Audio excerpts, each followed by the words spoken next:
बड़ी खबर किसान आंदोलन से जुड़ी हुई बता दें आपको, किसान और सरकार के बीच कल बातचीत होनी है और इस बीच कृषि मंत्री नरेंद्र सिंह तोमर का बड़ा बयान सामने आया है। न्यूज 24 से खास बातचीत करते हुए हमारे कार्यक्रम मंथन में नरेंद्र तोमर ने कहा कि सरकार खुले मन से किसानों से बातचीत करने के लिए तैयार है। तोमर ने उम्मीद जताया है कि हम किसानों से मिलकर समाधान निकालेंगे। एमएसपी पर तोमर ने कहा कि फिलहाल कानून बनाने की कोई आवश्यकता नहीं है, अगर जरूरत पड़ी तो कानून बना सकते हैं। एमएसपी है तोमर साहब, वो मिनिमम सपोर्ट प्राइस है, न्यूनतम समर्थन मूल्य है। उसकी एक फ्लोर सीलिंग लगाने में दिक्कत क्या है? जब आप लिखित आश्वासन दे रहे हैं उसे कानूनी जामा पहना दो। मेरे ख्याल से ये आधा आंदोलन वैसे ही खत्म हो जाएगा। नहीं, ऐसा नहीं है। दरअसल क्या है कि जब किसी चीज का प्रशासकीय निर्णय हो चुका है और उसमें कानून बनाने की फिलहाल कोई आवश्यकता दिखाई नहीं देती तो कानून की जरूरत नहीं है। जब कानून की जरूरत होगी सरकार उस पर भी विचार करेगी। सरकार तो खरीदेगी एमएसपी पर, आप लिखित आश्वासन देते हैं, लेकिन ये निजी कारोबारी व्यापारी क्या खरीदेंगे कम से कम एमएसपी पर? ऊपर की बात छोड़ देखिए, दरअसल क्या है, बाजार को खुला होने दीजिए और समय का इंतजार करने दीजिए, बाजार को मुक्त और संतुलित होने दीजिए। और अगर हम संतुलित होने में ही बाधाएं खड़ी करेंगे तो किसानों के साथ ये तो अन्याय है। एमएसपी भारत सरकार का प्रशासनिक निर्णय है और बहुत अच्छे से चल रहा है। एमएसपी बढ़ी भी है, एमएसपी पर खरीद भी लगातार बढ़ रही है, तो एमएसपी के बारे में कोई शंका होने का सवाल ही नहीं है। हर चीज़ कानून से तय नहीं होती ना, कुछ कानून से तय होती है, कुछ नियम से तय होती है, कुछ सिद्धांत से तय होती है, कुछ प्रशासकीय निर्णयों से तय होती है। तो एमएसपी तो अच्छी चल रही है और देश भर के किसानों को उसका लाभ मिल रहा है। नहीं, देखिए, किसान क्या कहते हैं कि 1975 रुपए का जैसे गेहूं है या 1868 रुपए का धान है, धान बिक रहा है 1100 रुपए, मक्का 1850 रुपए है, कई जगह 900-800 रुपए में बिक रहा है, नरमा कपास 5515 रुपए है, 3200 रुपए बिक रहा है, मूंग 7219 रुपए है, वो 4200 रुपए पर बिक रही है। आपकी मंशा बिल्कुल ठीक है, आपकी नियत नीति पर मैं सवाल नहीं उठा रहा हूं।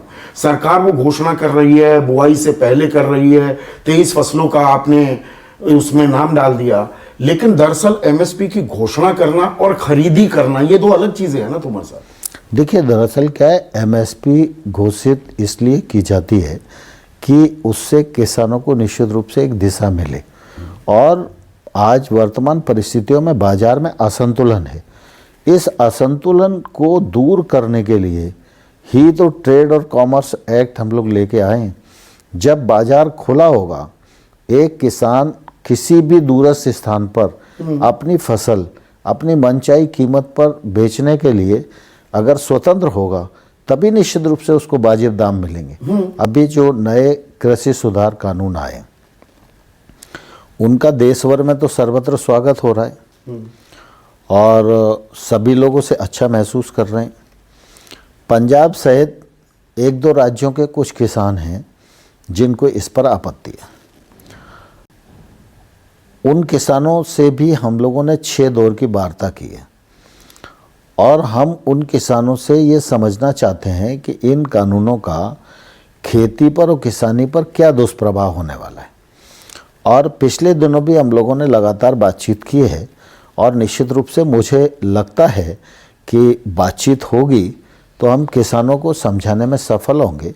और किसान अगर कोई मुद्दा उठाते हैं जिससे कि किसान का कोई नुकसान होने वाला है तो सरकार ने हमेशा ये कहा है कि हम खुले मन से उस पर विचार करने को तैयार। कानून पर जब चर्चा होगी तो प्रावधानों पर ही तो चर्चा होगी ना। डिमांड करना अलग बात है और कानून का फायदा और नुकसान इस पर चर्चा करना दूसरी बात है। जिससे किसानों का नुकसान होगा चर्चा उसी पर तो की जाएगी। तो सरकार उस पर खुले मन से विचार करने को तैयार है और बात करने को भी तैयार है और हम करेंगे। कह रहे हैं कि नहीं, पहले कानून निरस्त करो। नहीं, मैं समझता हूँ जब टेबल पे बातचीत होगी तो तर्कों के साथ बातचीत होगी। मुझे पूरी आशा है कि हम और किसान मिलकर कुछ समाधान खोजने में सफल होंगे। नमस्कार, मैं हूं मानक गुप्ता। अगर आपको हमारा ये वीडियो पसंद आया हो तो इसे लाइक और शेयर जरूर करें और हाँ, हमें सब्सक्राइब और फॉलो करना ना भूलें ताकि आप देश और दुनिया की कोई खबर मिस ना करें। तो जुड़े रहिए हमारे साथ और देखते रहिए न्यूज़ 24।